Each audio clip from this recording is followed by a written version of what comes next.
Happy Friday, everybody. It's 5 o'clock, and you know what time it is. It's 5 o'clock, and it's time for a conversation with Brother Raymond. Hey, it is the holiday weekend. I hope everybody enjoy the holiday. I hope you have a safe holiday weekend. And I'm not going to take up too much of your time because, listen, we got a great show today. We got a powerful show today. My name is Katie Lowe, and I'm from Rhythm Flow Radio live stream right here on Meta Facebook Live, YouTube, and Spreaker. And you can follow us on TikTok at Rhythm Flow Radio 3. And without further ado, I'm going to bring you the man of the hour, none other than Brother Raymond. And I'm going to get out of the screen. Watch this. Good evening, ladies and gentlemen, and welcome to another edition of Conversation with Brother Raymond. I'm your host, Brother Raymond. As we all do always, we reference God, so we'll give God his reference, and then we'll get to the show. Heavenly Father, we come to you thanking you for allowing us to live to see another day, waking up in our right frame of mind. Lord, we ask that you continue to keep us from all hurt, harm, and dangers. God, our children, God, our elders, God, our family, and God, our communities. Lord, we ask that you bring peace in the heart of those who don't have peace and justice in the minds of those who don't have justice. We ask all these things in your mighty precious Son, Jesus' name. Amen. Thank you, ladies and gentlemen, for that and tuning in to a conversation with Brother Raymond. I am your host. Today we have a phenomenal show. Phenomenal. We have the legendary and the honorable Chairman Fred Hampton Jr. in the building, and we have the phenomenal Stephen Smith, the $1 million. He won a $1 million grant for his hard work and dedication. And when I tell you these are two phenomenal brothers, these two brothers are phenomenal in different areas and segments. As you already know, Chairman Fred Hampton Jr., the chairman, and he's of the Cubs, and his father is the senior, who was the head of the Black Panther Party. Now he's the head of the Black Panther Cubs, so he's getting it in like that. So what we're doing today is we're bringing both of them together because what happened was this young brother Stephen was so phenomenal, he recreated the murder scene. And so I brought these two brothers together so that we can dialogue on this and talk about this. But before we do that, we're going to say happy birthday to everybody. Have a birthday. Cancer season is in the building. Yes, sir. Mine's 720, baby. Our condolences goes out to all the ones we lost along the way. A special goes out to my man, Deshaun Dampier, a.k.a. Chevy, a.k.a. She, from Cabrini, from Chicago. His fight, he had a gallant fight, and he's going on with the Lord. May the Lord continue to bless and hold his family and their time of bereavement. We're going to salute Sister Brown. She made history as the first Supreme Court's female, first black woman on the Supreme Court bench. So we want to salute her. We also want to salute Maria Barlow. She was just elected Cook County judge. Salute to her. She was out there doing her work. She had been on the show, and she put in the work, y'all. And when you put in the work, you get the great results. Yes, I'm telling y'all. You put in the work, you get the results. This sister Maria Barlow put in the work, and she was rewarded with being elected a Cook County judge. So you will be seeing her on the bench very soon. So be looking out for her, and she'll be coming back on the show because we got to talk about now the transition of how she got there and the blessing that came along with it and the hard work and dedication. But we ain't gonna hold y'all. Y'all didn't come to hear my mouth. Y'all come to hear the chairman, Fred Hampton Jr., and y'all came to talk to Brother Stephen. So without further ado, Katie Lowe, could you bring them on?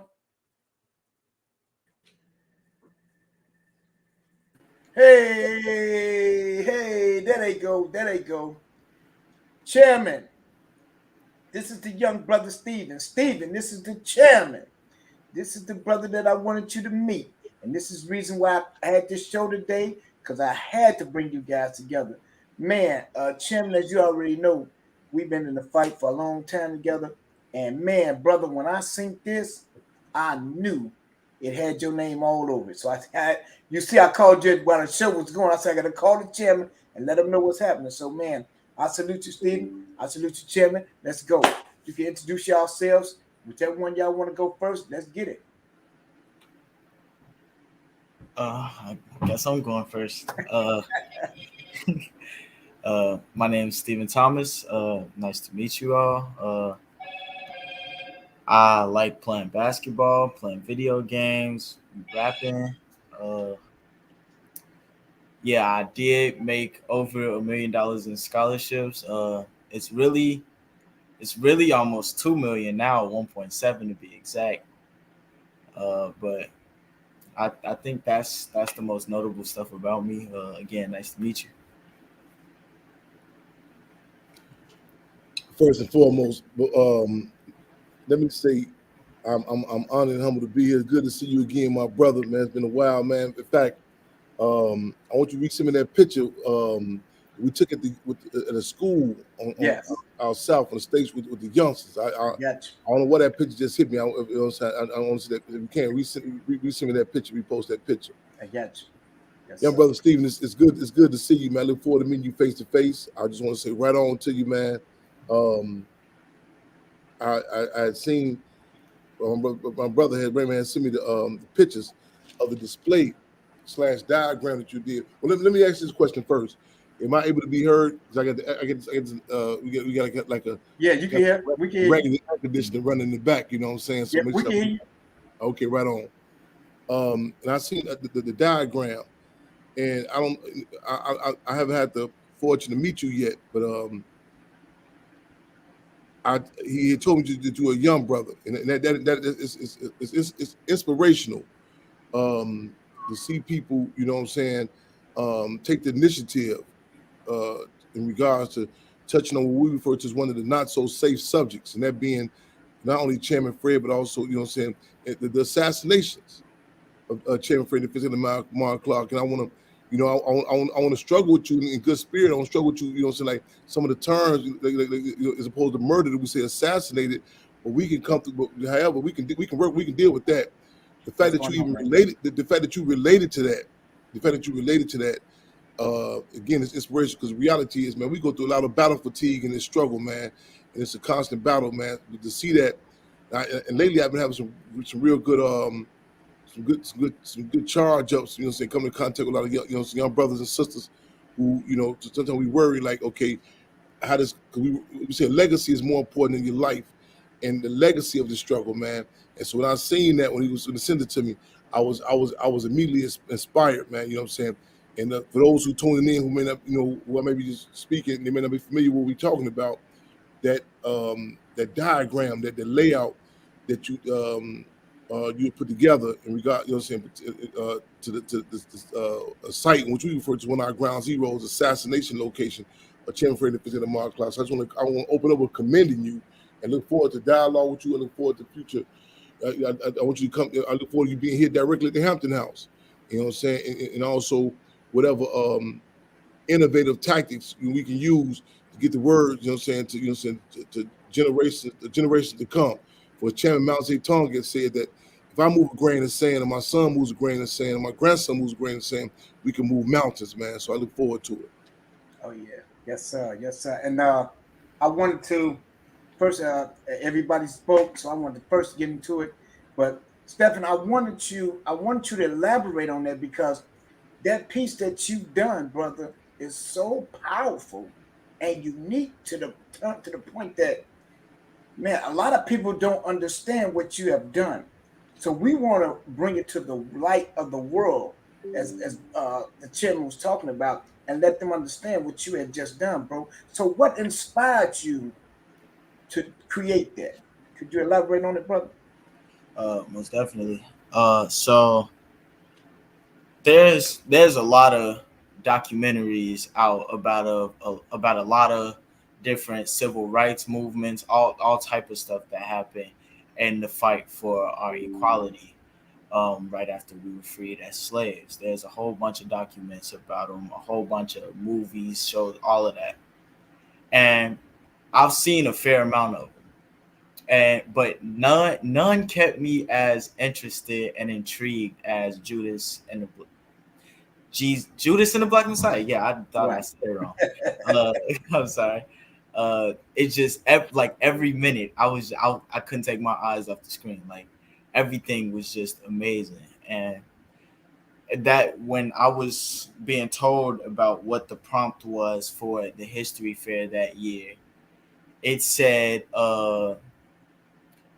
it was like, I can't remember exactly what it was, but the gist of it was just like what came up, like things that happened because of like other things. That is really vague. I'm sorry about that, but I can't remember the exact things they said off the top of my head. But as they were describing it, it's just I had a list in my head already, and as they were describing it more, it just went like blank, blank, blank.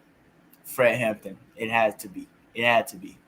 And then I was just basically talking about how at first I was just like how his death impacted Chicago and how it impacted all the people and all the groups that Fred Hampton had touched or inspired.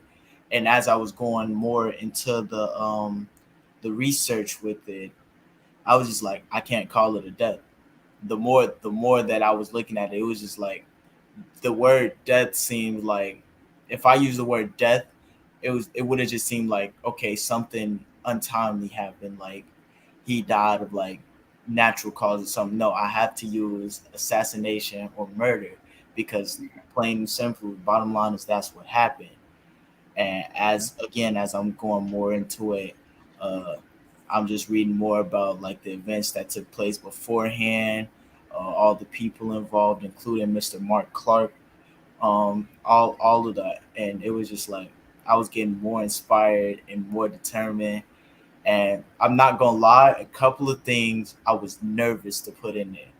It was a lot of stuff I was nervous to put in there, and my mom said something to me that like just like it shook me, not like scary, but it just like shook me back to reality. She was like, when you're talking about the history of the advancement of African American people, if you don't make white people uncomfortable, you're not doing it right. And that just sat with me. Like I couldn't remember anything else. Like from that time, I can't remember anything else. Like really. Hold like, on, hold on, bro. Excuse me 1 second, brother. Hey, in the interest of full disclosure, I'm on my Facebook Live also. I gotta ask, can y'all hear this? Can y'all hear this? Let me know. Can you hear this? Wow. Can you hear this? Let me know. Let me know if y'all can hear. I get the air conditioner. I turn it. It's kind of raggedy. We in the Hampton house. We ain't got the resources we supposed to have. I will turn this off. I was doing the heat to make sure y'all hear every word. This young brother, and also, bro, if you can, I want to respect how you say how you your style, how you said the interview of Brother Raymond. But if he can just lay out how old he is, also his age. Oh yeah. Yeah, I don't want to draw any foregone conclusions. So let me know if those who I'm tapping in, if you let me know if you cannot hear this. You know what I'm saying? I turn the air conditioner up on the side and free them all. Minister of Transportation, Anita Kazan, y'all hearing? Okay, right on, mother. Hey, I don't want to stunt your style, man, but just give you a heads up. Respect to your mother for what she said. And you know what I'm saying? And ironically, my mother, comrade, she's tuning in. She's hearing the widow of Chairman Fred Hampton, man. Yes. And tell me your age, by the way. So your age, please. I'm 18. This is okay. 18 years old. Go ahead. Could you repeat again what when he was doing this, when he was putting together doing this project, the diagram, your mother, you said you was concerned about, you was concerned about putting certain things in the project. And your mother said what? When talking about the advancements of the African American people, if you're not making white people uncomfortable, you're not doing it right. Wow. Wow. So man, I mean, so and then so what? Okay, when you went there, what inspired you to just take it? Because you did this carefully and piece by piece, brother. You have recreated the real history of what they covered up. What I seen and what the chairman seen was phenomenal. So what inspired you to, after your mother told you that, what inspired you to go piece by piece and to recreate the scene in which the legendary and the honorable Chairman Fred Hampton Sr. was assassinated? What inspired you to do that? When my mom said that, it's like I didn't care about anyone's comfortability at that point.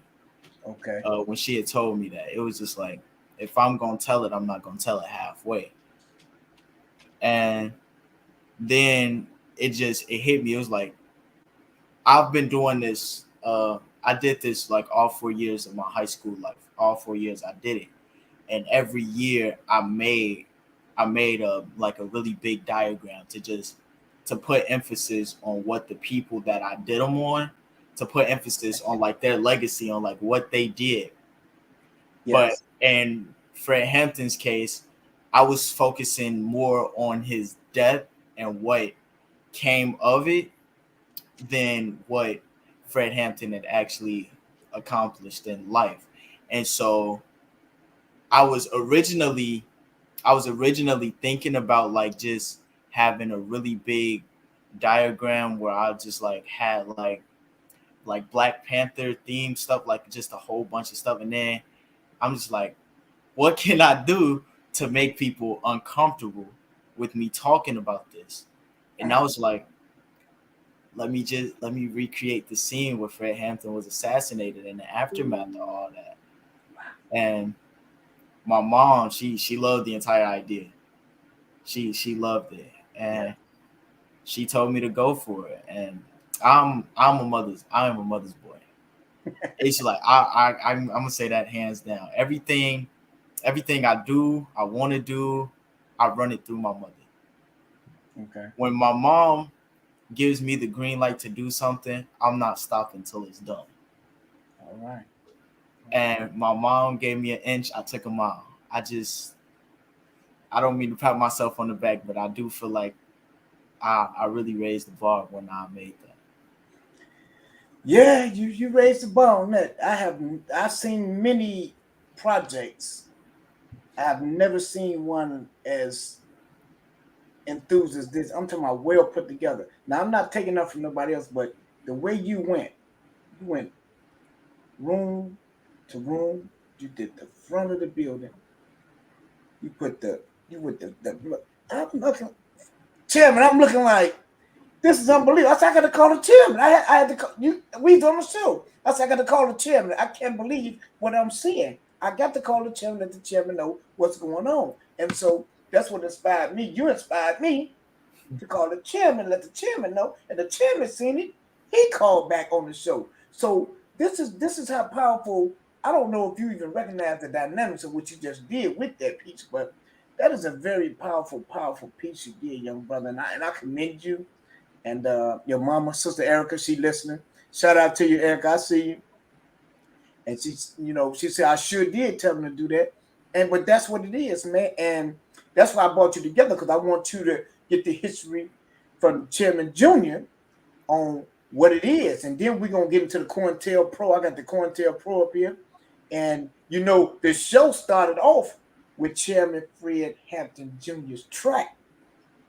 Have you heard that track?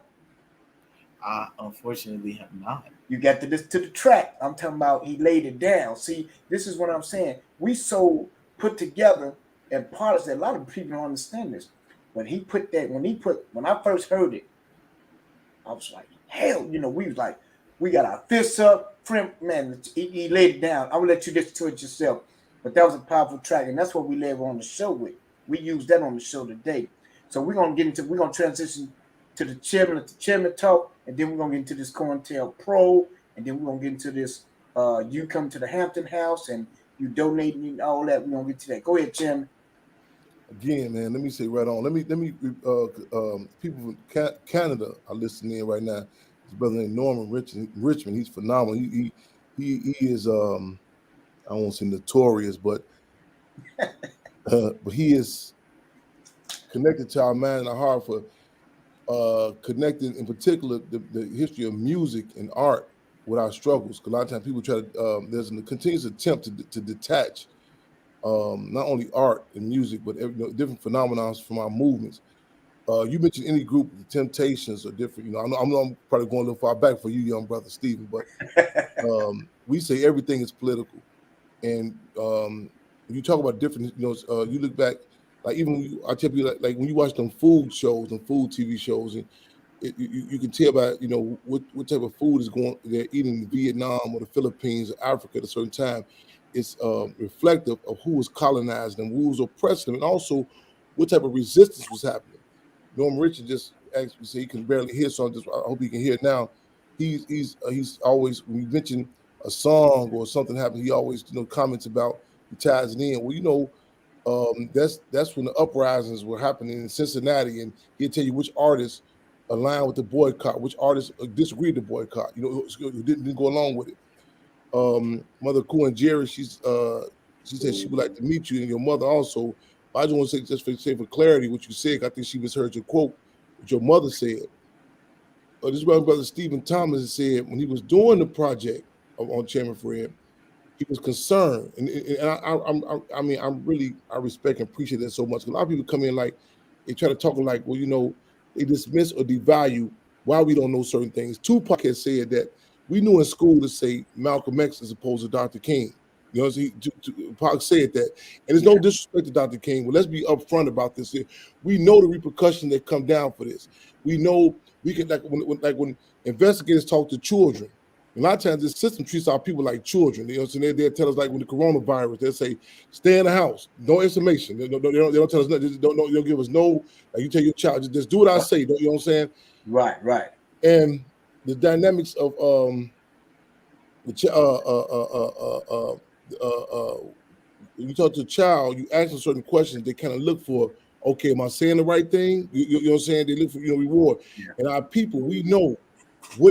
Don't talk about the Black Panther Party. Don't mention Chairman Fred Hampton. We know, we're told directly, indirectly, the entertainers, the rappers, they know to come in, you know what I'm saying, and engage, just engage in, referencing our people, misogynistic terms, disrespecting our people. They know not to, people say, I don't know why these rappers don't talk about nothing, conscious. They know what to say. If they do tell us something conscious, it's in an abstract sort of way. In other words, like I told one famous, I don't want to, it's kind of too graphic right now, but but the Black Panther Party was a tangible, concrete organization. It was a definition for the Black Panther Party. And, I want to struggle with you. Now I struggle with you also. Never take it as that, we argue, and never take my passion is, automatically antagonistic. We stress the chairman, and because it puts it in the context of the official capacity, you know what I'm saying, of an organization, the assassination. Our people don't believe that we are worthy of certain things. There were certain things that we put in that movie that we fought for. You know what I'm saying? Like even because the government just didn't go out and the government just didn't get one day to say kill them niggas. They had an actual program. We're gonna talk about it. Brother Raymond talked about the COINTEL program. Yes. You know what I'm saying? To go assassinate, to take them out. They knew who to take out, they knew who to leave. Yeah. It's like Genghis Khan of the Mongolians.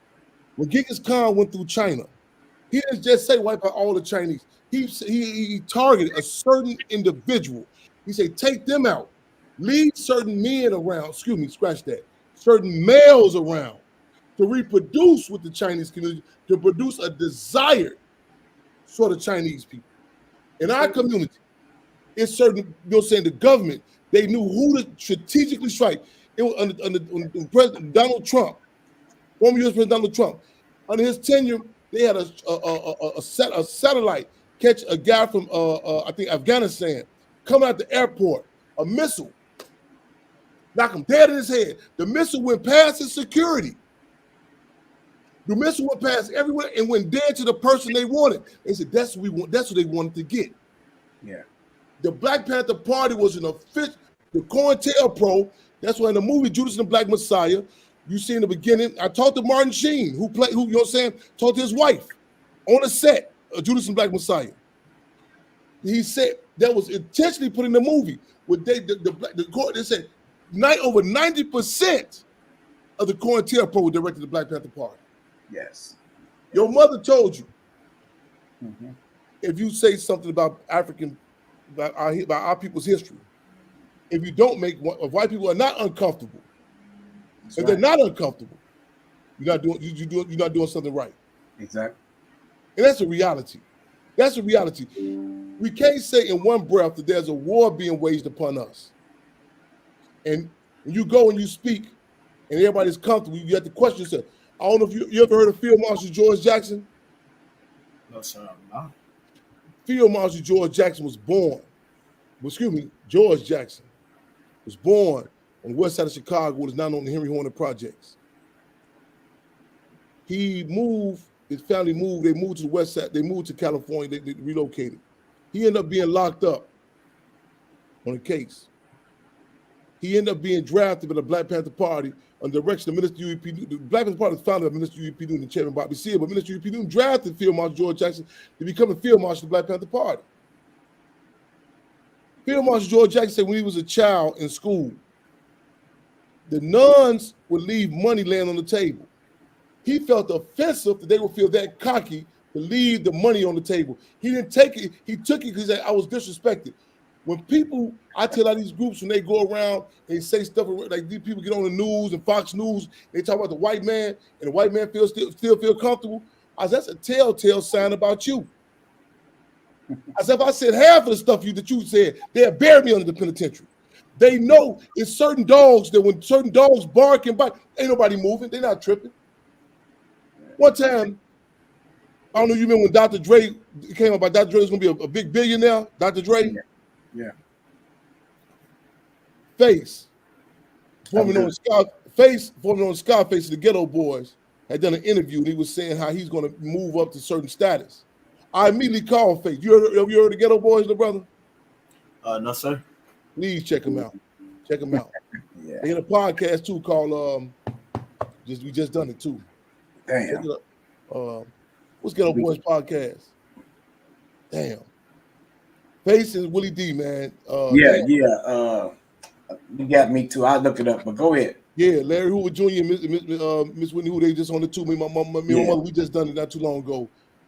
But Face, I call Face. I say, Face, you will never be in the status of a Dr. Dre. Why do you think I said that? Just out of curiosity.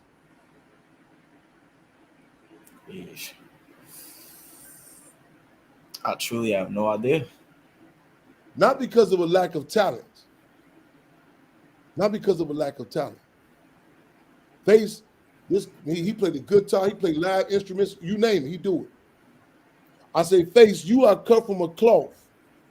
Go look at them Houston dog channels. When the dog catchers go in them dog houses, there are certain pit bulls they can look at and say, take that dog home to my daughter. I'm going to retrain him for my daughter. There are certain dogs they look at and say, down him. He's a problem. Ghetto Boys Reloaded. Ghetto Boys Reloaded. There are certain people that they can smell you have a backbone. And certain people that say, man, don't trip on them. It's no problem. It's like you look at, so they talk about like who was allowed to come in the house. Malcolm X was the house slave and the field slave. They study, they know your background. They know you better than you know yourself. Certain times we able to get the peel and the applesauce, you know what I'm saying? But to get the conversation going. But there are certain dynamics, they can smell it. They can say, no, this presents. In India, when they train elephants in India, if an elephant sees a trainer step on a cup and the elephant steps on the cup, that elephant has to be destroyed or transferred because that presents a problem. The elephant might go back to the other elephant and say, hey, man, we shouldn't be getting up under this chump. We weigh more than this chump. You know what I'm saying? So the Black Panther Party was a revolutionary organization. You had cats from all walks of life coming there and they had a certain run time where the government was not able to pick out who was who. They knew ahead of time on Fred Hampton. I'm not saying this before he was Chairman Fred. When he was a child, he wasn't even in school yet. His older brother, some white boys had beat his older brother up in the school. He took a bottle full of wagons in a wagon and went to the school and beat the white boys up as a child. Wow. 13, 14 years old, he took the junior NAACP from 7 to 300 members, 7.5 month time period. When they called for a wiretap to be put on his house right here, my grandparents' home, the DC Bureau of the FBI said it must be a typo. There's no way possible he can be 14 years old. It defies logic. Proviso East High School. The former wife of Bob Johnson, the CEO of BET, former CEO of BET. His former wife, she had won the Miss Homecoming Queen of Proviso East. This ain't no black woman getting this. In the discussion. Now the white girl said, here's your crown. Fred Hampton said, oh, stop the car. It ain't happening. Protested, challenged him before he was Chairman Fred. Administration said, wait a minute. Okay, we have 2 homecoming queens. One no swimming pool facilities for black children out here in Maywood. Black children will have to look across at Melrose Park and watch white children play in the pool, 100 degrees weather. 12 years old, Fred Hampton. 12 years old. Took a few of his schoolmates. Little girls, little guys, took branches from trees, cardboard, made posters when they protested the police station. The police threw tear gas canisters at them. Fred Hampton took the tear gas canister, threw it right back at the police station. 12 years old. Wow. 12 years old. Goodyear ice cream truck pulled up through the community. They sell ice cream. They say, I'm gonna say they say. Right. I don't know how long statute of limitations is. They might try to get you on there, so I'm gonna just say this. They Right. say Chairman Fred took 71 ounces of ice cream from the ice cream truck guy and gave it to the children. Wow. Chairman Fred defended him. He said in his defense, even though they lied on me to make me out to be a thief, they made me out to be a Robin Hood type of thief. Still showing the true nature of the Panther. They sent him to Stateville prison. When he got to Stateville, at that time, they would call you by your name. Wasn't no calling you Stephen Thomas, brother. They would call you B-10329. So they would call you by a number. You supposed to answer. And Cass went along with that. Yeah. Whenever they approached him with that number, he said, I'm Deputy Chairman Fred Hampton, North Chapter Chairman of the Black Panther Party. He told the police, Chairman Fred. A lot of cats changed their tune when around white folks. They vernacular. They call code switch. He kept that same Southern dialect. He kept that title. He told the warden, I'm Chairman Fred, Deputy Chairman, Lord Chapter of the Black Panther Party. We have a young lady, pastor actually. Pastor say yes, even in Oak Park at Austin and Lake Park District, they wouldn't let them swim in the swimming pools. Come on, man. This we go. See, this why this is important. The way it's so much stuff that happened to us. A lot of people talk about struggles subjectively. Me and I. It's striking nerves. See, Chairman Fred, why am I a threat? We heighten on the movie set. I kept on saying heighten the contradictions. They including them say, Chairman, you always say that. Yeah, they put it in the movie. You will never hear me say the police killed my daddy. Never hear me say that. You know why? Number of reasons. It takes it away from a connection to you and anybody else. If it's just the police killed my daddy, the government assassinated Chairman Fred, you're able to relate to it because the deal is they kill all our daddies in one way or another. Yes. Shoot them down, string them up, lock them up, punk them out, one way or another. Yeah. Once we heighten the contradictions with the Hampton house, they try to take this. They try to take this motherfucking house. They got my quote in the police station right now. We told them motherfuckers, hey, handcuffs and caskets before we abandon it. We here. And other grandmothers said they tried to take my house. I worked all my life, paid my bills. How did y'all save y'all? We put it out to the people. The Save the Hampton House campaign. Yep. When they assassinated Chairman Fred, the police said the Chicago Tribune said it was a shootout. The Black Panther Party said, open the doors. Come see for yourself what happened. Freezing cold, 1969. All over the world they came in. Yes, indeed.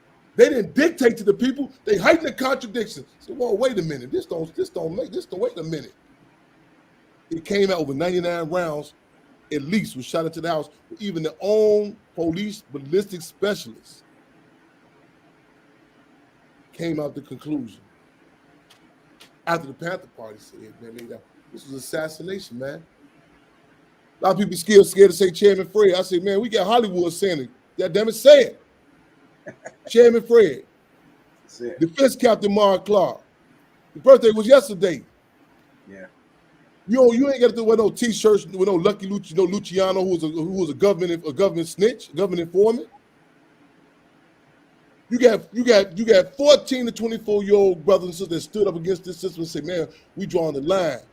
And you got an organization today. I was in a debate with this cat this morning, man. He's trying to do a video commercial for us for upcoming August 30th. That's the Chairman Fred Streets Party. Right. It's so difficult to get this cat to do the video because he keep coming on his political line. He ain't never heard of no cats stand up on their own. A lot of cats are so trained by the state, they can't even reference, they don't understand a group of black people organized the first free breakfast program. Right. They can't understand a 19, 20-year-old cat organizing the Rainbow Coalition. Right. It's like you trying to explain to somebody who lives in the Sahara Desert about how cold it is in Alaska. They can't relate to it. Right. So they say, man, it got to be some white folks in charge. So no, it was a group of brothers and sisters that stood up and say, man, here's our 10-point platform. Yes. And we are willing to fight and give our life for some people, you know what I'm saying? Even if those, a lot of people fight for people who they know. Right. They stood up for our people all over the world. Exactly. And that move, that's, I try to find, like, I know Minister Huey knows how people don't read as much as we like for them to read. We coming at you through your pool halls, your barber shops, your son. Go Google my name on YouTube. Type in Chairman Fred Hampton Jr. I don't like. When I remixed that song, the police went through O Block and told them shorty they better never play that song. I remixed it.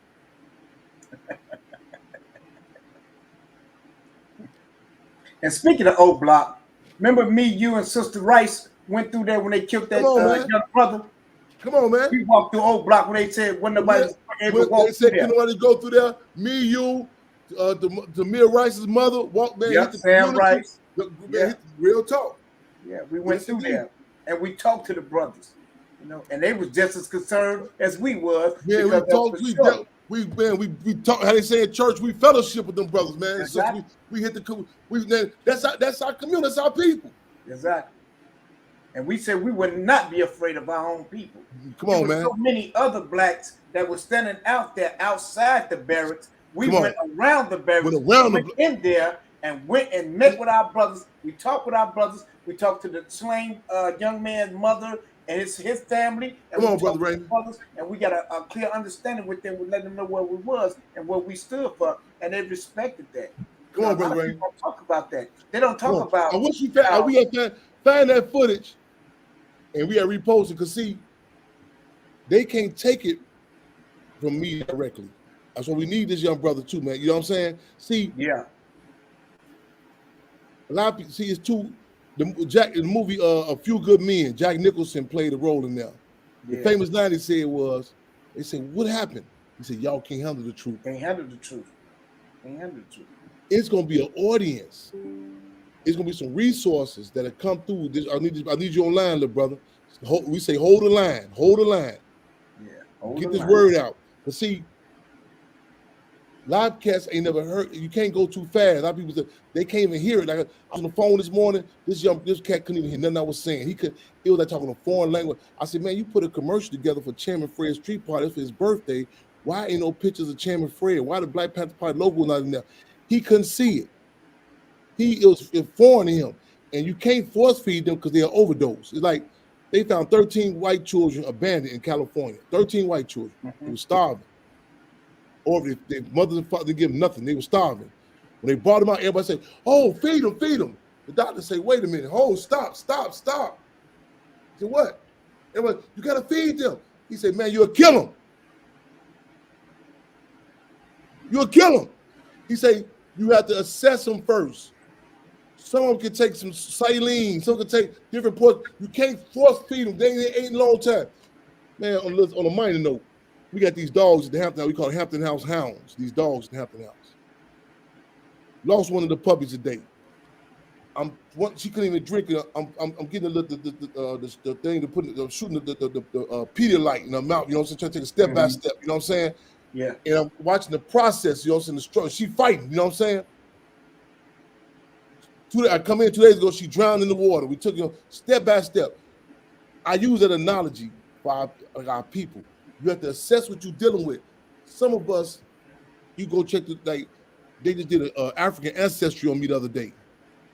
They say, man, your mother come from your mother maternal line come from Niger. And we really don't like talking about the paternal line because it's been so much rape. The Portuguese, Spanish, English, they've been raping us so much.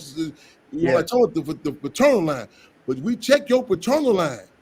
You come from was it Golden? Mother, come right, help me out. Well, what part of it's West Africa? West Africa. I've got the particular place they found it from. And the deal is, I tell people, you can't draw foregone conclusions. You don't really need no more Povich for a lot of these people, man. You can check a lot of these cats' DNA and talk to them so they come from. They did a trick on Puffy Cone, Gambon. That's what Gambon, my paternal side. They checked Puffy Cone's DNA. They couldn't find no history, no lineage of chattel slavery. You ain't hear what I said? Huh? You ain't hear what I said? I was talking too fast. You hear what I said? Wow. You hear what I said, Stephen? You hear what I said? You hear what I said? You hear what I said? Because a lot of cats, not y'all, not us, try to foregone conclusion that all black folks are slaves. This dude ain't got none in his DNA.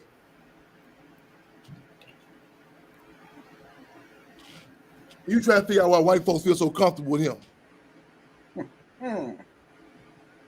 He's like a dog trainer, man. Listen. A guy come the other day he want to get a Hampton House hound. He said, man, I heard about them dogs, man. He said, I just want to get one because he come from the Hampton House. He said, hey, man, what's the breed of this one? Technically, I know it's a Hampton House hound. I said, well, man, the mama is a German Rottweiler, daddy is a cane Corso. He said, got papers. I said, no papers, man. Ain't no parole or nothing. No papers, none of that. I say, they go to mama, they go to daddy. Right. He says, is it German or American Rottweiler? I said, I told you German. I say, man, sad question. How's your children's grandparents? He said, huh? How's your children's grandparents on your maternal side? He said, I don't know them. I said, oh, you got me on the stand grilling me about the DNA of dogs. You don't even know where your children come from. And don't care. Wow. Puffy Combs, they did a whole lineage of them.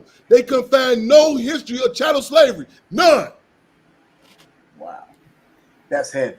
And you want to talk to him about why he ain't saying nothing, why he can do to come up on stage and feel white folks like don't even trip. We bred them. Wow. Okay, bro, that's heavy. Let's get into this COINTELPRO Pro because I love the way you dialogue it and you break it down. And here it says, it's talking about a symbolic abbreviation derived from counterintelligence program 1956 to 1971 was a series of covert and illegal projects conducted by the United States Federal Bureau of Investigation, FBI, aimed at surveilling, infiltrating, discrediting, and disrupting domestic American political organizations. FBI records show COINTELPRO resources targeted groups and individuals the FBI deemed subversive, right? Including feminist organizations.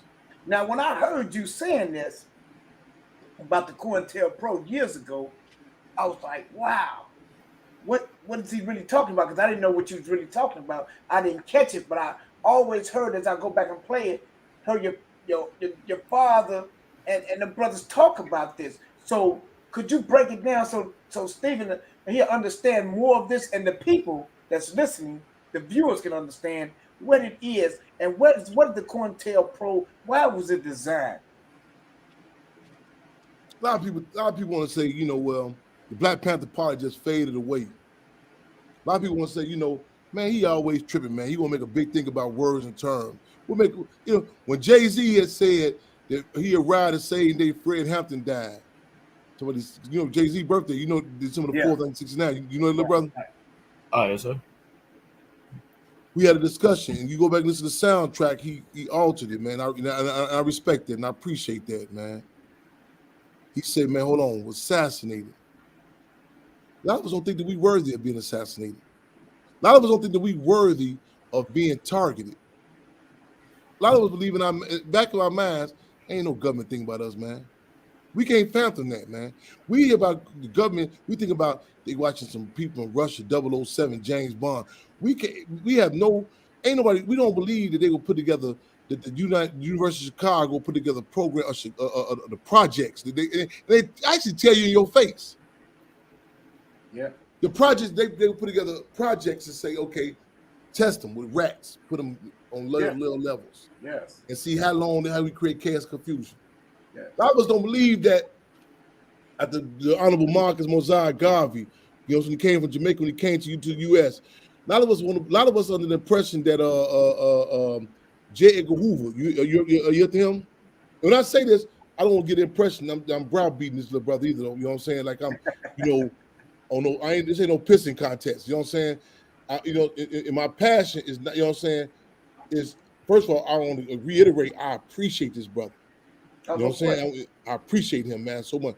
So and we can deal with ignorance. We have an issue with arrogance and ignorance. You know what I'm saying? J. Edgar Hoover was a director of the FBI. Former director of the FBI. William Sullivan was a deputy director of the FBI. COINTELPRO was architected by William Sullivan, created by J. Edgar Hoover. J. Edgar Hoover was initially a simple district attorney. A state's attorney. District attorney. They tell us that the FBI was targeting the mafia. You heard that before? The brother, Stephen? Oh, yes, sir, I have. That's the propaganda they give us. He denied the mafia existed. When the former Attorney General was John Kennedy, brother, Robert Kennedy. Robert Kennedy, when we brought up in hearings, J. Edgar said, ain't no such thing, ain't no mafia here. Same way in Chicago, you never hear them say the cartel exists. You never hear them say the cartel exists in Chicago. Why? They're on the payroll for them. They work for the government. They denied that the mafia even existed. Wasn't no attack. Luciano was not lucky. You know what I'm saying? Luciano was an international snitch. Luciano was used, they put him on a ship when they was getting them going to Italy to get on Mussolini. The government said we can't put the drugs in directly. Y'all are pass-throughs. Run through them. J. Edgar Hoover became the director of the FBI at the expense of attacking Marcus Mosiah Garvey in one of the most phenomenal movies black people have ever seen in this country, if not the world. I'm saying this country, because there's so much stuff in Africa we don't know about. The UNIA, Universal Negro Improvement Association, Marcus Mosiah Garvey. In fact, August 17th is his birthday, and we're pushing for a national call. Every state to make August 17th Marcus Garvey Day. We're going to push for a pardon on the case. He was locked up. They locked him up, man. They attacked him. And they just attack him. I people say, man, the white man always doing something to us. You're right. But they just the white man. They got to use, we got a saying. The Portuguese could have never kidnapped me if it weren't for the assistance of Negro kings. Say that again. The Portuguese could have never kidnapped me without the assistance of some Negro kings. See, our politics don't relate to race nationalism. We relate to internationalism. We call the question on Uncle Sam and Sambo. The gringo and the Negro. We don't care what your last name is, none of that. We call the question political. J. Edgar Hoover, the attack on Marcus Garvey, they employed people. Go back and check the records. Yeah. Go back and check the records, the attacks, the slander that's waged on Marcus Garvey through the government directly. The Communist Party, W.E.B. Du Bois. I know I'm cutting some corners here, man. Yeah, I hear you. Go back and check when he came to Chicago. Yeah. Who attacked him? Marcus Mosiah Garvey, who gave us the red, the black, and the green. I seen a brother 2 nights ago riding through the west side of Chicago, right? He had that's what kind of flag he had, Stephen. Hey. That's your mother? Yes, sir. Respect. Who is that? Who music is that? That's my mom. She's watching it and she. Oh, okay. She get that. She come on here. She get that. The mama get that. Yeah, mama. Respect. Right on. Right. Hey, right Go on. ahead. Go ahead, Fred, because I want to understand the COINTELPRO, and I want the people to understand what it is. I can appear it for a minute. I'm on the west side the other night, right? Uh-huh. My office is the streets. Right. I work out 24 hours a day, 7 days a week. That's it. My desk is the gangways and alleyways. I see Shorty pull up on a motorcycle, right? Guess what kind of flag he got on? He got, little brother. What kind of flag, yeah. He got a red, black, green flag. But guess how the flag look? Look. Like an American flag. It's red, black, and green. I said, man, I said, Shorty, let me ask you a question, bro. Why is it the Puerto Ricans ride with the Puerto Rican flag and the Mexicano ride with the Mexicano flag? If anything, we should be, and we still trying to, like a battered woman, trying to hold on to this motherfucker. Garvey gave us the red, the black, and the green, man. Yes, it did. Malcolm X said we are victims of America, man. Yes. Oh, man, no, I live in America. Malcolm X said just because a cat has some kittens in the ovens don't make them muffins. You hear me? Yeah. August, we want them red, black, and green flags to fly through these cars. You watch the response from these police. You watch them. There's a reason why we're scared to say we African. You know what I'm saying? Back to COINTELPRO. All this connected. Yeah, I know. And they don't, not the horse's mouth, the pig's mouth. They attacked Garvey, man. They slandered him, locked him up, put him in Atlanta Federal Penitentiary. Garvey, man. Garvey had black people stand up all over the world, man. Garvey never got to go to Africa himself. But you seen people stand up with the pledge to African people, man, all over the world. Yes, They attacked Garvey. They slandered Garvey. They made cartoons about Garvey. His wife stood with him. She wrote the Amy Jones Garvey. They put the paper together, the philosophies and opinions of Marcus Garvey. They provided so much for us. You seen one sister say her daddy would come home from work. He'd be his spirit to be broke. He'd throw his uniform on for the UNIA. He'd stand up with pride. He'd hop on a bus with his children. He said, put your hands on that, on the stocks for the ships, the Black Star Line. Write this down, the Black Star Line. That the government had the first Negro informant coming, you know what I'm saying? Bogus ships, you know what I'm saying, to tackle God. And people say, well, man, Garvey wasn't a good businessman. They can say everything wrong with black folks. They can't say nothing about no goddamn COINTELPRO. They reported Garvey's death. The Chicago Defender a day before his actual death. Wow. Out of the words of the federal government, it said COINTELPRO is a program Created, I'm gonna say it slow because I gotta have to talking fast. Created to discredit, disrupt, and destroy, dismantle any black nationalist movements, especially amongst who? Take a shot, take a guess at it. Amongst who? The youth. Yes. Because see, after a while, you go along with this shit. You know what I'm saying? You come in through the door, you're like, man, ain't no white dude running around giving no toys to no sled with no reindeers, man. After a while, you start going along with it. You say, okay, I'm gonna go along with it. He said, especially with the amongst the youth. They came at him, COINTELPRO, locking them up, attacking them, kicking through doors. Little Bobby Hutton, 17 years old, Oakland, California, April 6, 1968, gunned down, Oakland Police Department. 2 days after Dr. King was assassinated, April 4th, 1968. Locking them up, you know what I'm saying? Okay, forcing the Sada Shakur, Sunday out of Cole. Remember these names? I'm talking fast, man. Hey, man, remember these names, man. He said, Champ, you talking too fast? No, hey, they got it. I bet you remember them rap lyrics. Yeah. See, don't cut them. We putting together a program right now called Retreat from Chirac. An hour from Chicago, taking shorties down the road to some land, to farmland.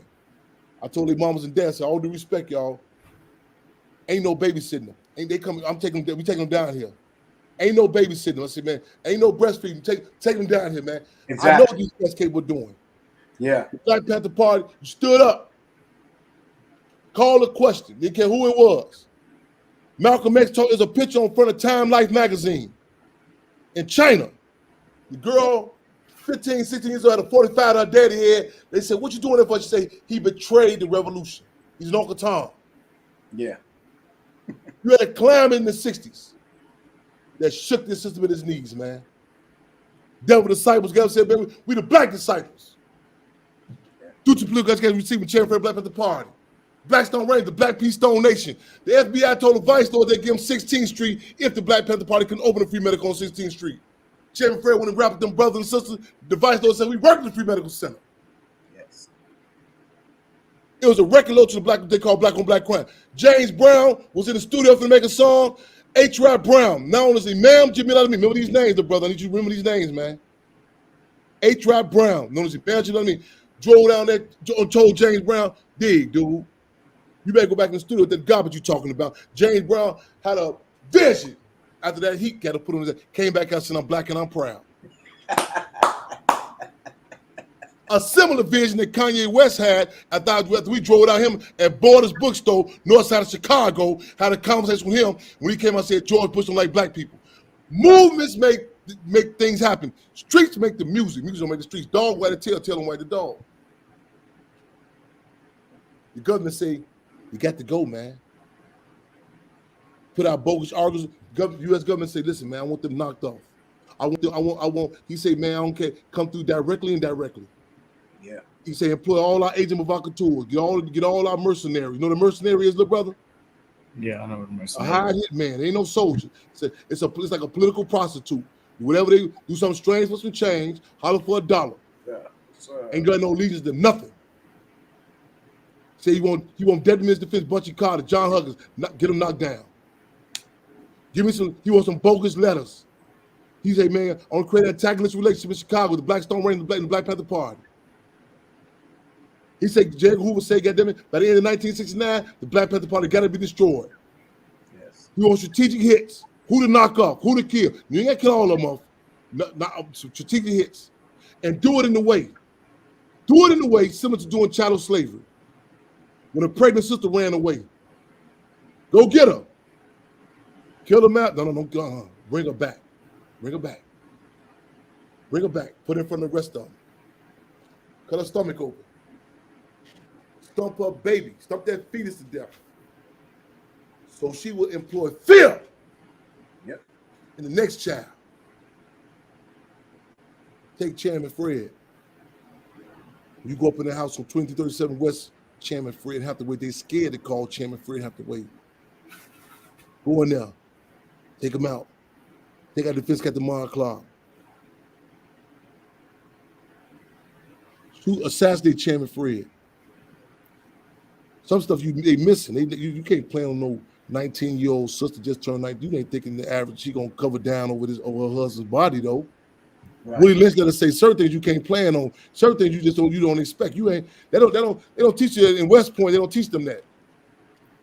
They say, okay, that's how they come in subjective, like they did in Latin America, when the Sandinistas, women carried the guns, and the men would get them.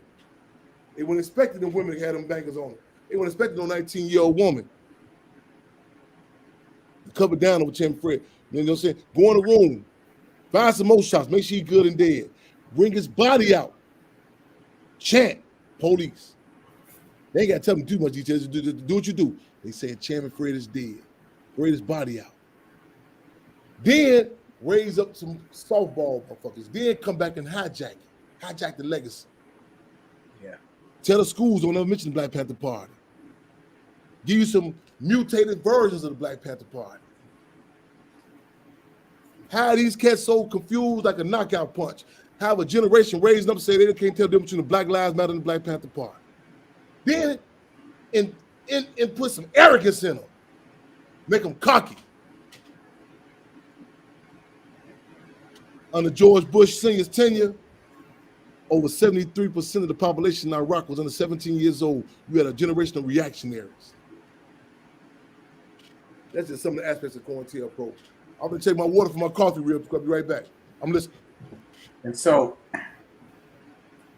it says here, in 1971, in San Diego, the FBI financed, armed, and controlled an extreme right-wing group of former members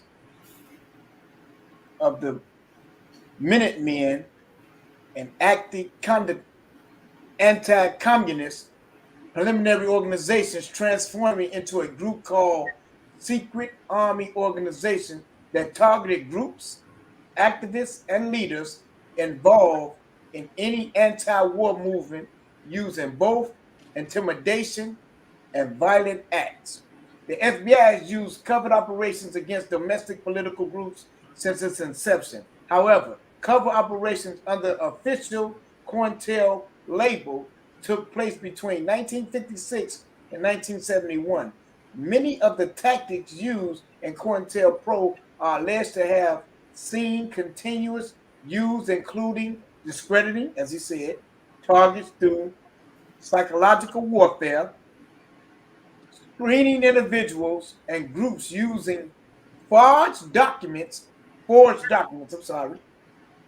right? Falsely charged with crimes. Some of the Black Panther parties targeted included Fred Hampton, Mark Clark, Zaid Shakur, Geronimo Pratt, Mama Abu Jamal. Is that right, bro? Mumia Abu Jamal. Mumia, I'm sorry. And Marshall. You get your pen and paper, little brother. He's still locked up, man. And Marshall Conway. Common tactics used by the COINTELPRO were perjury, witness harassment, witness intimidation, and withholding of exclusional evidence.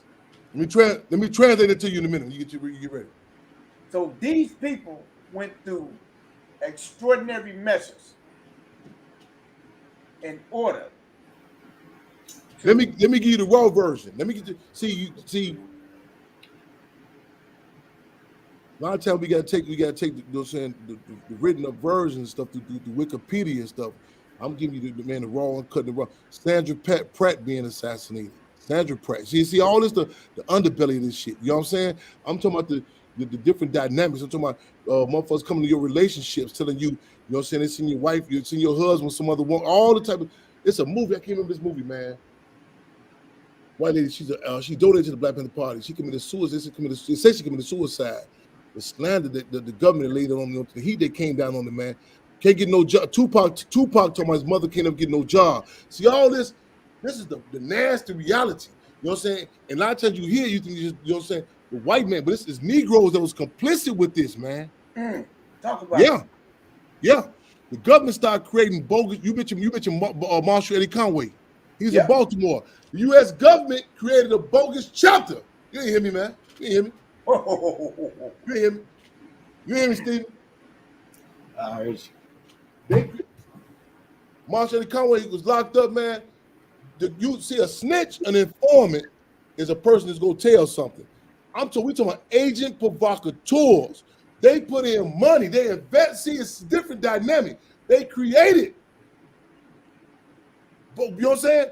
Bogus organizations. William O'Neill, the one in the agent William O'Neill. Yeah. Listen, man, this chump tried to design electric chairs. When Chan was locked up, he really got out. He really acted a fool. But you know what I'm saying? You see in the movie. Yeah. So one brother right now who homeless right here, right now today. O'Neill put him in an electric chair trying to figure out if he's an informant or not. He went through great. This was government, you know what I'm saying? George Sam. See, man, listen, man. Listen. Just to say informant, it kind of waters it down. They invested the whole program, the type of atrocity. Listen, I'm gonna fast forward to you. Years down the road with the GDs, the big scoop they had on the GDs in Chicago. When they came out in court that where the most crime, the vicious activities was happening at was the area, was the person who they had exposed that the government had put inside the organization. See, it's a way that people do crimes. You can say, hold on, that's not no. They're like, we used to grow like right now. This ain't you, Brother Raymond. You come, you are my generation. Yeah. This ain't right now in Chicago. This ain't the Latin Kings no more, man. This the cartel. Yeah.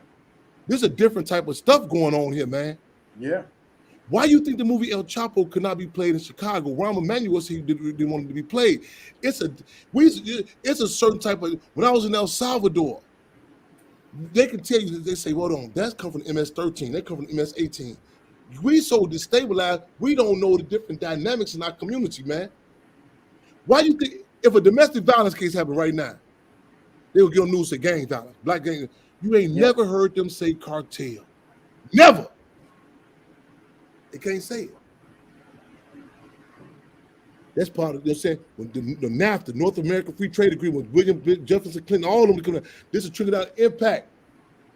Look at the case 3 days ago. A truck in Texas with 55 people dead in the truck. They say, they talking about 4 people. And be like, listen, man. You ain't gonna tell me. You better tell me the Santa Claus story. You telling me a truck. Listen, man, ain't no 4 people responsible for no motherfucking 55 people in no truck. Died, you know what I'm saying, suffocating. Yeah. You remember the case? I remember the case. I know Stephen probably before he was born. In 53rd State, when they got this, the police had got shot over there, and they came out. The police was all involved, all to the bogus stuff. But the police, I got his name. He got shot in 53rd State. When they got through locking up black people, man, they said this is the person that sold a gun. This is the person that the boy used to go to. This is the house the boy stayed at. When they got through, about 25 people locked up. You know what I'm saying? Yeah. Okay. Huh? This who dropped them off here. You telling me 4? You tell me 4 people got. It's only 4 people. 55 people is dead in the truck in Texas. Come on, man. Right. I read the report, man. Right. Huh? Because the deal is they're gonna. It's like when you remember former Lieutenant Police John Burge. Yeah. Yeah. John Burge, electric shocking, Mark Clemens, and all these cats on their sex. Look, bro, I hope you got a pen and paper, man. Matter of fact, I'm too old school for you. You don't need no pen and paper. You get that iPad thing, whatever. Yeah. John Burge, man. Everybody go to a John Burge, a bad police. We the ones who say, hold on, we ain't stopping there. Who was the state's attorney? Exactly. Huh? Mayor Daley. Daley was, man. Yeah, Mayor Daley. Yeah, he's the state's attorney. See, they want you to make it like this bad. See, it's a machine. Mm-hmm. This lady got mad at me the other day. She's talking about, well, I just like Nicky Barnes was a snitch. I said, he was just no snitch. He worked for Rudolph Giuliano. Well, I just don't like her. I said, no. See, it's deeper than that, man. Yes. And I don't want to go that far.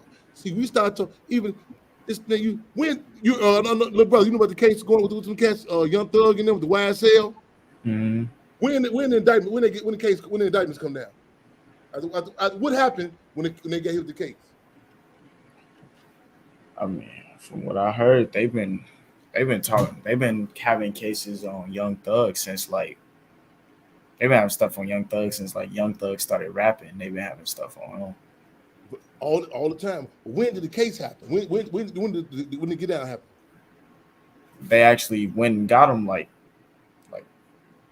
less than like a month ago. What happened? They got him all on RICO charges. What happened? What triggered it? What was the thing? Oh, hold up now. Oh, it was their lyrics. They said that they got him off their lyrics. They've been doing the lyrics all the years though. What happened when the neck came down? What happened? If it wasn't the lyrics, I have no clue. Because that's what they said the main reason they got arrested. That's what they was basing all their charges off of, their lyrics, supposedly. What about the police getting shot and killed? Huh? Yeah. Oh.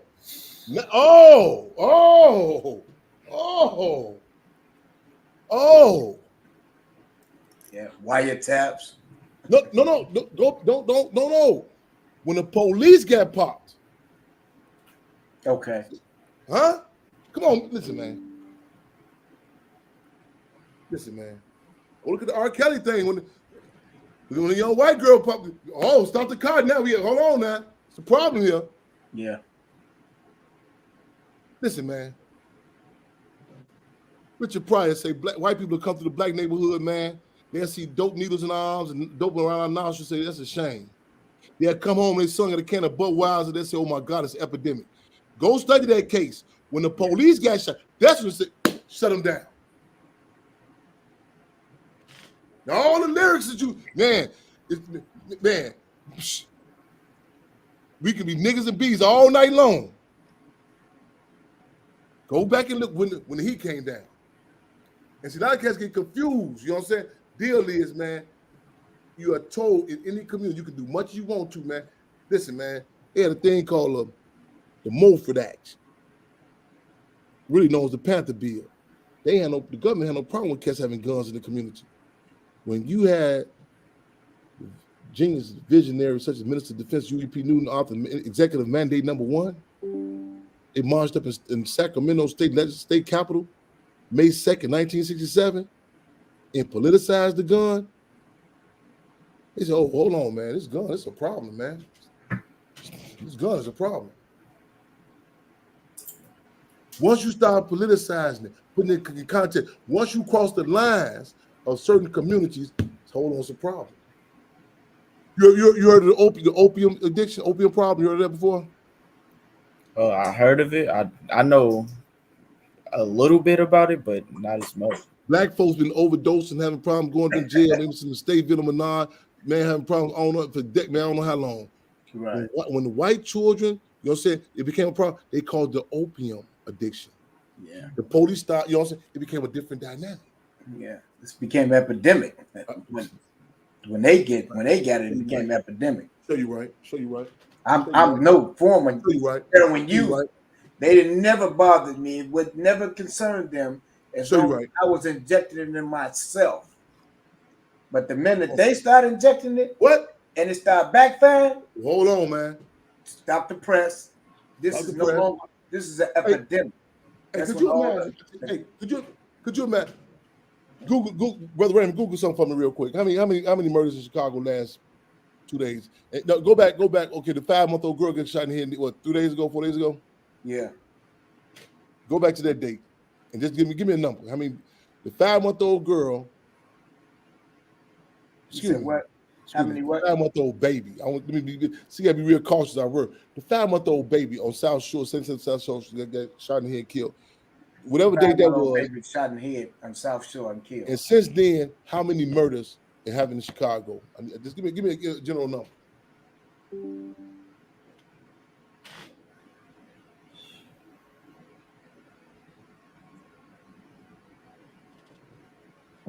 I'm gonna give you a general number. Give me a general number. 12. 12 shot and killed. Could you imagine if they came on the news today? Now, I know that number's conservative because I know for a fact I can name 12 people myself, you know what I'm saying, who've been laid down in this city. I know that for a fact. Right. I know that for a fact. I can tell you 12 people who've been killed in the last few. I know that for a fact. Right. But could you imagine the news come on tomorrow tonight and say, "Hey, stop the car"? 12 white poodles were murdered in Chicago. What you think happens, Brother Steve? Only then and then will it become a problem when They'll you lock this motherfucker Yeah, down. lock it down. They'll lock it down about them dogs. And you wouldn't have no motherfucking dogs telling each other, "Hey man, Wolf, I think it's a dog on dog problem. I think we're doing it to ourselves."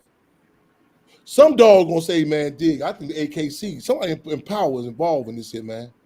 I don't think that Saint Bernard got the power to come through and just lay us down like this here, and we don't say in this unsolved crime. I don't think them Chihuahuas is, you know what I'm saying, responsible for laying that fentanyl, you know what I'm saying, doing it in our community. I think Right. somebody in power is knocking us off. It maybe it's some sort of this, it's a certain breed of us that's constantly getting knocked off.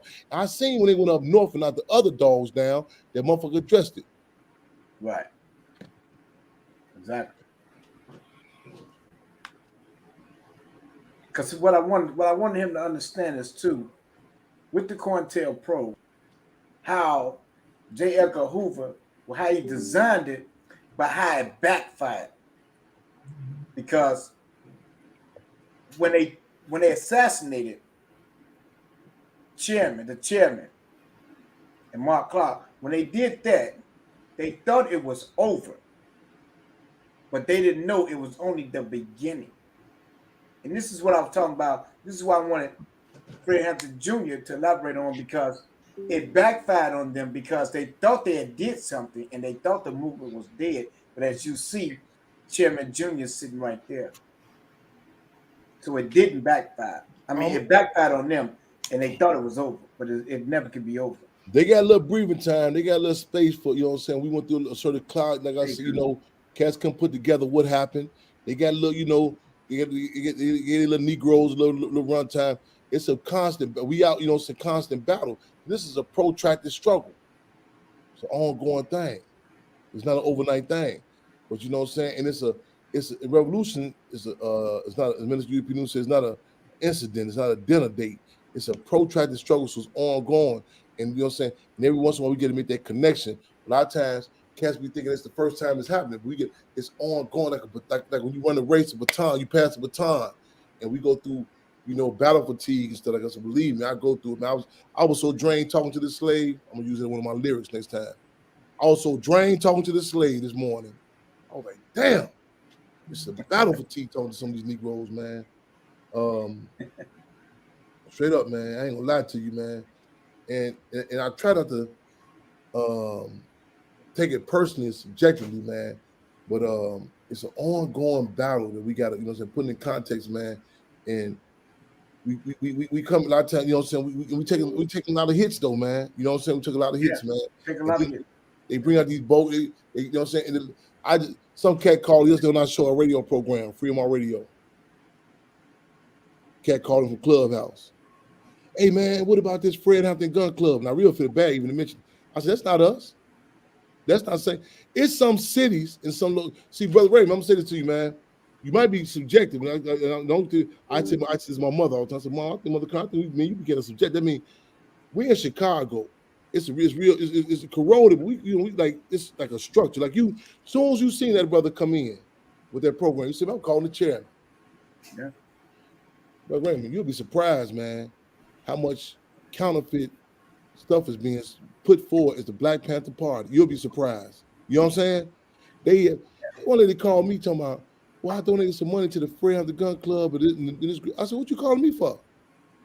Well, I said, no, you ain't supported this. You ain't supported the Hampton House. It's something in you there's something attracted you with that. You know what I'm saying? In certain places, you'll be surprised how much snake oil they can sell. Right. You know what I'm saying?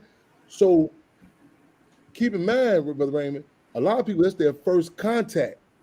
You know what I'm saying? It's like a person, like with puppies, they say, don't let a puppy be around a cat because they might get beat up the first time and it can break their spirit. A lot of people's spirits have been broke because they first contact with organizations or movement. I meet people all the time. I like that. Want the Black Panther Party? Oh man, I don't want to be involved. You weren't ever in the movement. Your first car, somebody sell you a lawnmower tractor, right? You got your pink slip, you riding around, you know what I'm saying? You got your tractor, you tell man, your guys pull up to me. We got the car club show coming this weekend. You pull up in the gas station, you know what I'm saying? Everybody else, you know what I'm saying? They got their coupe de ville, you know what I'm saying? They rising. You in your lawnmower, this your first quote unquote car. Right. You riding around, you get to the place, and everybody laughing at you. And what's so funny? You know what I'm saying? You saying stuff don't make sense. Everybody else talking about transmissions and carburetor. You can't fit in. Like, what are they talking about? Then you come back, man, I don't like cars no more. So I said, bro, Raymond, man, you ain't never had no car. One time, I'm gonna tell you one more time. Hear me on this, brother Steve. Hear me on this real quick. It's these reactionary cats that be getting down on me, right? I be working with some time. So when they get into an argument one time, right? So one guy say, man, hey man, I be watching you, man. You don't really respect black women. Another guy say, what you mean? He say, I see how you talk to him, man. He say, you ain't never had no black woman. So one guy say, man, I got 8 kids. What you mean? Dude say, man, I met all their mothers. Again, you ain't never had no black woman. See, reactionaries can't tell a woman from a female, a man from a male. The Black Panther Party for some other, you know what I'm saying, some other counterfeit, you know what I'm saying? And the deal is, if that's your first contact, a lot of children think their first home cooked meal, you know, Cheetos at the Arab store. Cheese on, you know what I'm saying? And they come back, you say, man, we finna have Sunday dinner. They like, man, I don't like Sunday dinner. You say, young man, you ain't never had no Sunday dinner. Right. Yes, that hurts. Yeah. Yeah, it does. So COINTELPRO was effective in some places, man. A lot of cases, casualties, man. They first, it's indented in them. It's they first frame of reference, man. Because I think that's when the 4-block radius came into play too. A lot of us were scared to move off the block to adventure new things, and so we get stuck and swallowed. You get pulled over. Where you going? You're not just scared for a reason. What you doing? Where you going, man? You know we ride through. Where you going? Police ask you right through the door. Where you going? So I can remember. Media, we got using social media. We got using this brother Stephen Thomas. We want him to post that. I want him to tag him. I want him to come on our radio show. We want this the project he did at the Hampton House. We want this. We want this on Instagram. We want put this out. We got to use all the forms of communication. Right, because to your point, I was walking down Division towards Rush Street, right? Yeah. And every Friday, I would notice they would put out the blue horses. And I would say, what they putting the blue horses? What's going on with this? Right. So the closer I got, once I got to a certain point downtown on Clark and Division, once I passed Clark and Division, they told me, this is your stopping point. You can't come no further. The pig, you couldn't come back much around. We had to go all the way. We had to go down and go around to Chicago Avenue and come down, rush the other way. On, come on, bro. To come down there because they didn't want no black people and people from the project down there. Man. And I remember it vividly like it was yesterday. I remember, hey, I'm 14 years old, man. I'm over there by Gage Park. I never forget it, man. At a gas, I stepped in the alley to use the washroom. The police drove me, told me, don't you ever come on this, you come past this block right here, this side right here, man. I never forget it, man. You know what I'm saying? We grew up in this, man. I would wake up on the bus and see white people say, oh, I missed my stop. You know what I'm saying? We knew where to go and where not to go, man. Yeah. It's places in Chicago we still ain't seen to this day. Yeah. It's in Chicago and it's in Chirac. It's places in Chicago that's really beautiful. You know, that we have never seen. Yeah. And so that's some of the things that I wanted to enlighten them on because it's a breakthrough. See, with young Stephen, it's a breakthrough because his parents is revolutionaries. Well, hey, again, I want to just say again, man, appreciate your parents, man, because again, man, and I want to say this about the honesty. See. Do this here. Quote me on this, Stephen. Being oppressed is embarrassing. Remember that quote I said? Being oppressed is embarrassing. And a lot of times we try to jive ourselves about it. Well, I ain't really oppressed. Man, let's be honest about this here. When he say his mother told him through the door, if you don't make if they ain't uncomfortable, you slacking. Right. See, Right. a lot of people say, well, son, you mustn't articulate it correctly. You must, you know what I'm saying? Did you say it the right way? No, let's be upfront about it. This is an uncomfortable subject. You know what I'm saying? Listen, hey, they shoot that man tombstone up every year, little brother. You hear me? Wow. You hear me, bro? The police shoot that man tombstone up every year like clockwork, man. They don't forget. Let's be honest. Let's be upfront. How much more time we got? I got to make a move in a minute. I'm looking. We got about 4 more minutes. We got 4 minutes. I yield to our little brother. I yield. Go ahead. What you want to say, Steve? y'all just opened my eyes, man. Like I thought that I knew a fair amount of stuff that I had, like a lot of the stuff I had on the board. All due respect, your mother, your parents, help open your eyes. I might be bringing some Visine, make it a little more clearer. I commend your parents. See, a lot of parents keep their children's eyes closed. Don't talk about that, son. Don't look that way, the daughter. That's who open your man. They open your eyes. I may be guilty of bringing some Visine, you know what I'm saying, making it more clearer. That's all.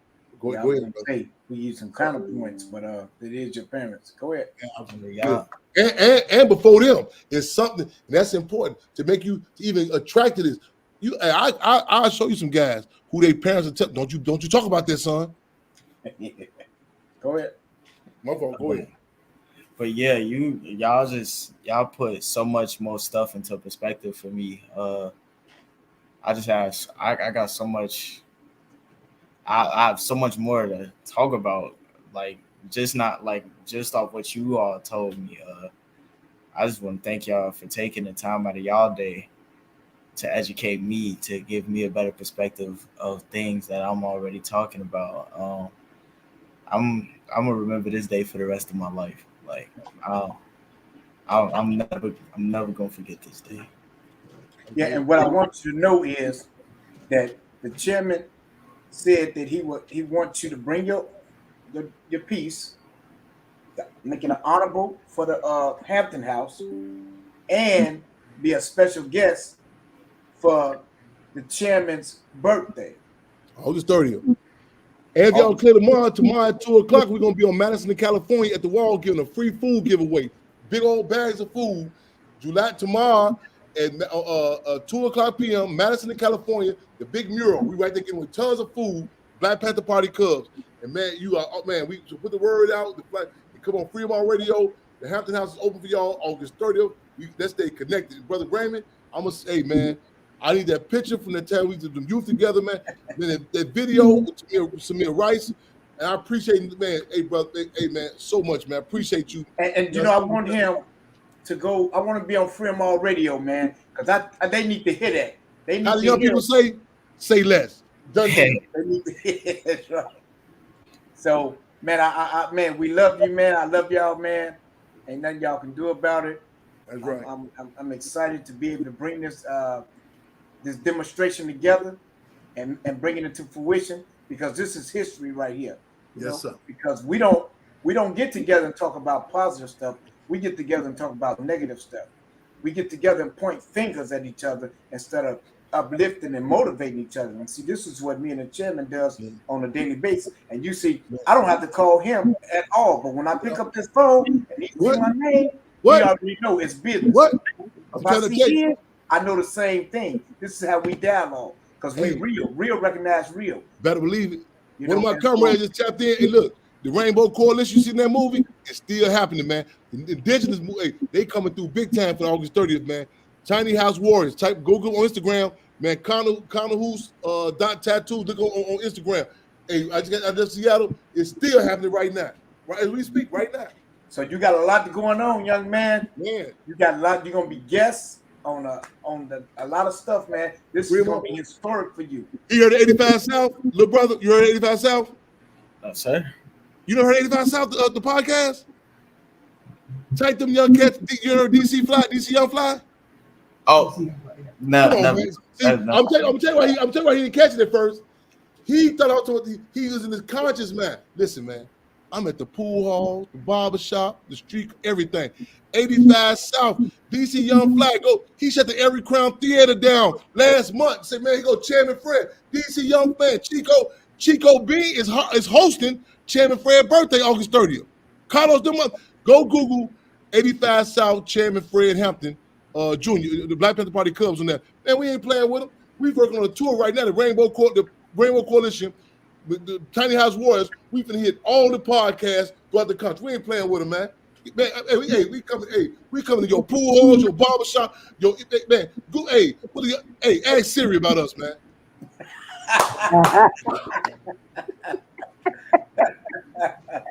But Erica said, "Love you more. Got to tell our own history, or it would be erased. Hampton House should be a national landmark." It is. The Hampton House is a national, international landmark.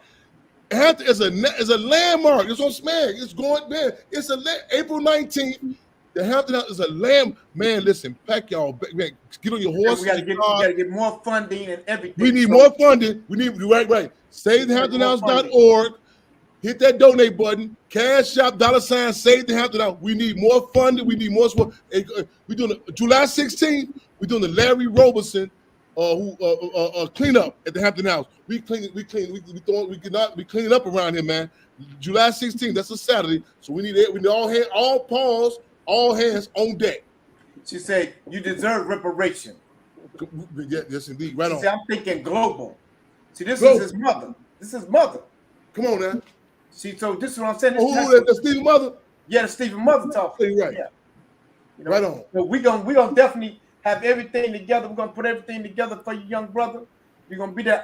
In fact, through God's grace and mercy, I'll be flying in that day, especially to be with you guys to commend this day. You know, I'm in Houston right now, taking on some business down here in Houston. But I got some people. I got some people I got to connect you with in Houston too, man. All right, let's do it. Matter of fact, I'm gonna connect you facing the Ghetto Boys while you're down there too. All right, so we're gonna do that, and we're gonna most importantly we're gonna get your information, Erica. I'm gonna send you chairman's number. Y'all connect and get the Stephen on the show, and we're gonna dialogue this. We're gonna blow it up. All right. Okay. So this is what we're doing. We're taking this colossal, like you say. We global. Sky's the limit. Sky's the limit. Exactly. So that's what we're gonna do. And we're gonna put you. And we're proud of you, young brother. Yes. And we're gonna push you, and we're gonna hold the line. Hold the line, little brother. Hold the line. I know you're gonna be in places. It ain't believe me. You're gonna be in places where it's not popular. It's not chic. It's not cool. Go check out that 85 South. We coming in, man. To hold the line, believe me, I know you're gonna be telling people. You gonna be times you're gonna feel like, damn, I'm the only one talking about this here. I know it's a lonely road. Believe me, I know. And let me share this with you. Hold the line. Okay, the storm gonna hold the line. The chairman senior, the legendary, the honorable Fred Hampton Sr.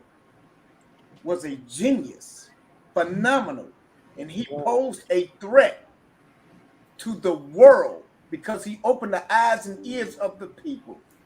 And he said, "Gang? What gang? I'm here talking about revolution. I'm here to open the eyes and the ears of our people." He didn't see black, white. He didn't see white or stone, black people. He seen brothers and sisters was being mistreated. And he created programs that you see now, the WIC program, the free lunch programs. When none of that had happened, if it hadn't been for the Honorable Fred Hampton Sr. and the Black Panther Party movement. See, this is what the people don't want you to talk about, because this is what's happening and how these Europeans is eating off the creativity of the chairman. And see, this is why we get excited about this, because we know our history and we know who our people are and what he has done and what he means. It shouldn't be he shouldn't have to raise a thing. Fred Hampton Jr. shouldn't have to raise a finger for anything. The Hampton House should be, and let me speak it into existence, it will be remodeled and brought up to its proper fashion. And it's going to take us to do it. Not them, but us. Because as we wait on these so-called, like Malcolm said, the House and the Theo niggas, we ain't waiting on them. No. We got to get this together. And the time is now. So I thank you guys. This has been a powerful conversation with Brother Raymond. It'll be many more. I love you, Honorable Chairman Fred Hampton Jr. You know it's much love. Much love. I salute you, Scholar Stephen Smith. I proclaim and our ancestry that you will be in the forefront of our new movement in the future. So I proclaim that. Don't be afraid, like your mama say. Don't be afraid, but make them uncomfortable. That's what we here to do. To make that's them the clarity. Stephen Thomas. Don't make the Stephen Thomas. That's Stephen Smith. That's that. I mean Stephen Thomas. I'm sorry. Yeah. Don't get mixed with that dude. That mark. See, that mark popped in my mind because he's a snake. But anyway, I got right. I'll say make that Stephen Thomas. Right. The snake. And see when I get in that movement, see how my spirit right. I know. But I'll make sure we clear. Yeah, right. But you, Stephen Thomas, you're the leader. You're the new leader of the forefront, and we salute you, brother. And we're gonna honor you, and we'll be there every step of the way. Don't you worry about nothing. We got your back. You tell them I don't need to look behind me, because I got a whole nation behind me, and they revolutionaries. Come on. And in the words of the Honorable Fred Hampton Sr., I am a revolutionary. So you're right. So I love y'all, man. It's been a phenomenal show. Ain't nothing you can do. I know y'all got things to do and places to go. As again, it's been an awesome conversation. A conversation with Brother Raymond. Katie, Lo, you got any last words before we go? All I gotta say is it has been a great show. It's been an educational show. It's been a knowledgeable show. And I'm gonna tell you something. Facebook, oh yeah, you blocked it. You blocked it. But I'm gonna tell you something. I'm gonna go to YouTube and I'm gonna tell you. You blocked it. And I know you blocked it because I've been watching and I've been sharing. They blocked this show. We're gonna get the word out. We're gonna get it out there. We're gonna get it out there though. We're gonna get it out. Yeah. Because I'm going to YouTube. Mark Zuckerberg can't stop this here. That's right. That's right. I'm gonna go to YouTube. I'm gonna download the show. I'm gonna send you the link. And when you post the link is gonna be the show in entirety. Please share it because Facebook should know you low down. And I said it. My name is Katie Lo, and this is Rhythm Flow Radio Live stream. Katie Lo, right on. You blocked the Facebook. Yeah, low down dog. Right on. They can't stop us. They block us, but they can't stop us. That's right. But listen. It's a holiday weekend. You all know what's out there. Yeah. You gotta be careful. That's right. You gotta be careful. That's right. You gotta be on your guard. That's right. Okay, you know the do's and don'ts. That's right. Because you know what they want. That's right. Please don't let them have it. Please don't let them have it over the weekend. That's right. Okay? That's right. Don't be a fatality. Don't be there. Right. Don't do it. Okay? Enjoy the weekend. Okay? And we will see you next Friday, right here at 5, on a conversation with Brother Raymond. And my name is Katie Lo, and this is Rhythm Flow Radio Live stream. Thank you. Peace. Peace. Free them all. Free them all. Free them all. Free them all. Free them all. Free them all. Free them all. That on. Okay. All right, y'all. We out of here. Get with you soon. Right on. Good show. Send them my contact. I got you. Yes, sir. All right.